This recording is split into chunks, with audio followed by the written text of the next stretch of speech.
Au pied du château de Pau, une petite rue du quartier du Hédas salue depuis quelques mois la mémoire des républicains espagnols en Béarn. 80 ans après la fin de la guerre civile, c'est là que se sont retrouvés les descendants de ces réfugiés. Les combattants républicains espagnols, les familles et les brigadistes internationaux se dirigent alors vers la France, pays des droits de l'homme, pour échapper à la guerre et à la répression franquiste. C'est la retirada. Viva la República! Viva! Ce territoire est très imprégné de l'histoire espagnole et de la vie des républicains espagnols, entre autres. Et d'ailleurs, dans ce quartier du Hédas, qu'on appelait la Petite Espagne, déjà à l'époque. En février 1939, près de 500 000 Espagnols traverseront les Pyrénées, forcés à l'exil.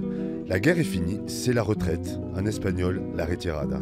La retirada, c'est la défaite de la liberté. Et puis c'est à la fois cet espoir qui a été écrasé par Franco, par Hitler, Mussolini et par les démocraties bourgeoises européennes qui ont refusé de soutenir la République espagnole légitime.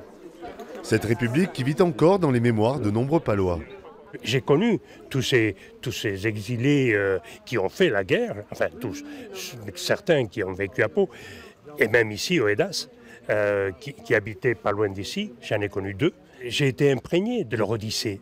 C'est une odyssée, hein, parce que traverser les Pyrénées avec le temps qu'il faisait, il neigeait à l'époque, hein, il neigeait dru. Dans quelques jours, Pedro Sánchez va se rendre sur des lieux symboliques de la retirada.